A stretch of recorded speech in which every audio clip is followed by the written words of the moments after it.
खुलुमबाय स्टुडियो आं रबिन बसुमतारी बिटिआरनि बायजोनि गुनगोनां फरायसाफोरनो यूपीएससी आरो एपीएससी कोचिंनि मोजां सुबिदा होनायनि थाखाय बिटिआर सरकारखौ साबायखर जासिदों धेमाजि जिल्ला खौसेथि बर' सुबुं आफादनि आफादगिरि रातिराम बसुमतारी बिथाङा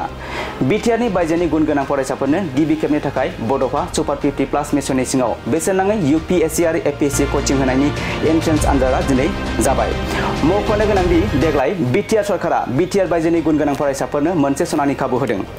यूपीएससी आरो एपीएससी आव कोचिं लानो गोसो गुदुं आरो रोंगौथि गोनां फरायसाफोरखौ सायख'नो थाखाय दिनै एन्ट्रेन्स आनजादखौ सानजारि नोगोरनि सिमेन्ट सापरियाव थानाय एसबी बर' जौसिन गेजेरारि फरायसालि आरो बाथौफुरि बर' हायार सेकेन्डारि स्कुल बे मोननै मिरुआव खुंफुंनाय जादोंमोन सिमेन्ट सापरि सतीश बसुमतारी गोजौसिन गेजेरारि फरायसालिनि सेन्टाराव 100 फरायसाफोरा आनजाद होदों आरो नैथि सेन्टार गुवाहाटीआव 134 फरायसाफोरा आनजाद होदों बे हाबाफारियाव BKWAC नि गाहाय मावफुं सोद्रोमा मिहिनेश्वर बसुमतारी खौसेथि बर' सुबुं आफादनि बोसोनगिरि सुप्रिया गयारी धेमाजि जिल्ला खौसेथि बर' सुबुं आफादनि आफादगिरि रातिराम बसुमतारी सिमेन्ट दख'रा एबसुनि गाहाय नेहाथारि रिंखां बर' बिथांमोनहा बाहागो लादों बिटिआर सरकारखौ साबायखर होनांगोन मानोना दिनै बिटिआरनि बायजोआव जे दिनै एपीएससी आरो यूपीएससी नि थाखाय जि कचिंनि थाखाय सायख' आनजाद जि लादों दा बेखौ जोंनि बिटिआरनि बायजोआव थानाय बर' कसारि गावारि खुंथायनि दैदेनगिरि मानगोनां बिथांमोना चिफ सार बिथांमोना दिनै बेहाय बानजायनानै होदों दा जोङो खोब गोजोननाय मोनदों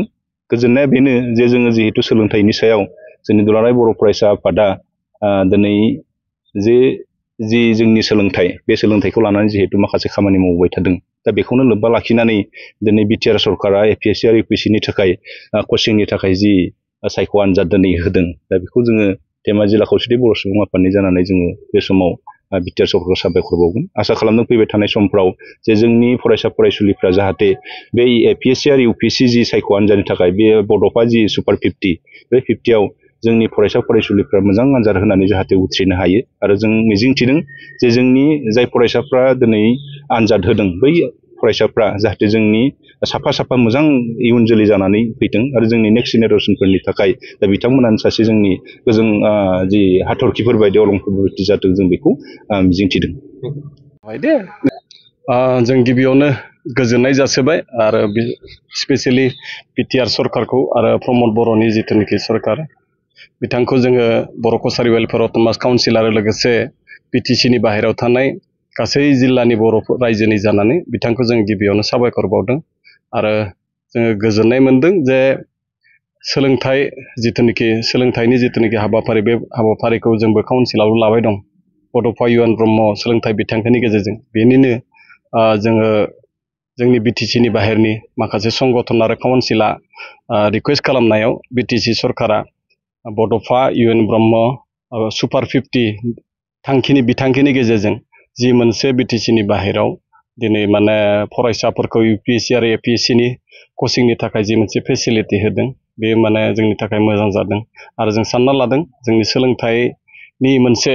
दावगाहोनायनि थाखाय बे मोजां हाबाफारि हिसाबै जों बेखौ सानना लादों आरो लोगोसे जोङो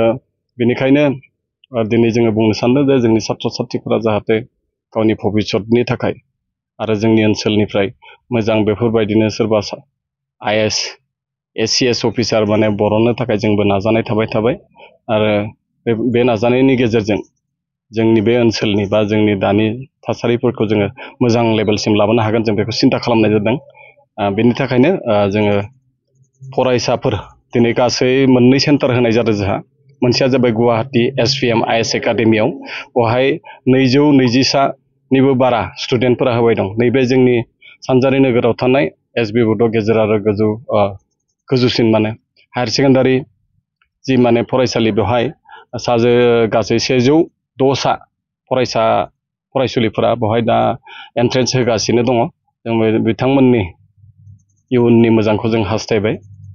बिथांमोनखौ जों बरायनानै गावसोरनि फरिखाखौ मोजां होथों बेखौ जों खावलायनाय थाबाय माबायदि सायख'नाय जागोन जायफोर फरायसाया पास जागोन माबायदि सायख'नाय जागोन बे मोनसे शिडिउल दंखायो शिडिउल बायदियै जोङो जिहेतु जोंनि बिटिसि नि बायनिफ्राय जों 30 साल' लांनाय जागोन मोनसे शिडिउल दं दा फार्स्टआव जोङो प्रिलिमिनारि जाय एग्जाम होदों बेनिफ्राय मोनसे सिलेक्सन जागोन बेनि उनाव अरेल जागोन बेनि उनाव मटिभेसन जानायनि उनाव जोङो फाइनेल जिथुनिखि रिजाल्ट बे रिजाल्ट बायदि जोंहा मोनसे शिडिउल दंखायो बे शिडिउलखौ अलरेडि सात्र साथ्रिफोरा मोनखाजोबदों आरो जों बेखौ फोसावनानै होनाय जादों बे शिडिउल बायदियै बेखौ मावफुंनाय जागोन आरो 1 तारिखनिफ्राय 1 आगस्तनिफ्राय क्लासा जागायगोन। दा बेनि गेजेरावनो जिफोर प्रक्रिया दङ, जायफोर माने बेबस्था दङ, बेखौ गासैखौबो फोजोबनो थाखाय लानाय जादों।